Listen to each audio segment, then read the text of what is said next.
আসসালামু আলাইকুম ওয়া রাহমাতুল্লাহ। নাহমাদুহু ওয়া নুসাল্লি আলা রাসূলিহিল কারীম। আম্মা বাদ।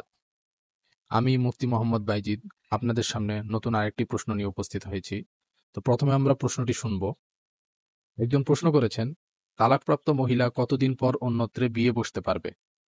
তো এর উত্তর হচ্ছে, ইসলামী শরীয়তে নির্দিষ্ট একটি সময় পর্যন্ত তালাকপ্রাপ্ত মহিলা অন্য কোনো জায়গায় বিয়ে বসতে পারবে না। আর ইসলামী শরীয়তে তাকে ইদ্যত বলা হয়।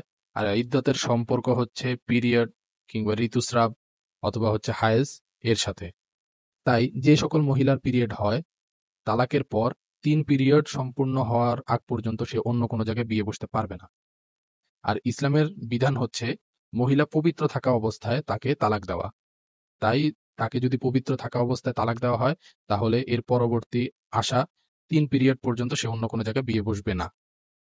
কিন্তু কাউকে যদি পিরিয়ড অবস্থায় তালাক দেওয়া হয়, তাহলে তার জন্য বিধান হচ্ছে ওই পিরিয়ড তার ইদ্যতের মধ্যে গণনা হবে না।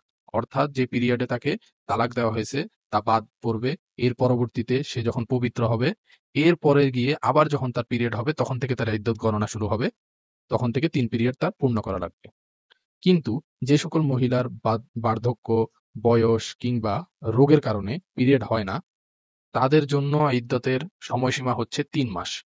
অর্থাৎ তালাকের পরবর্তী ৩ মাস পর্যন্ত সে অন্য কোনো জায়গায় বিয়ে বসতে পারবে না।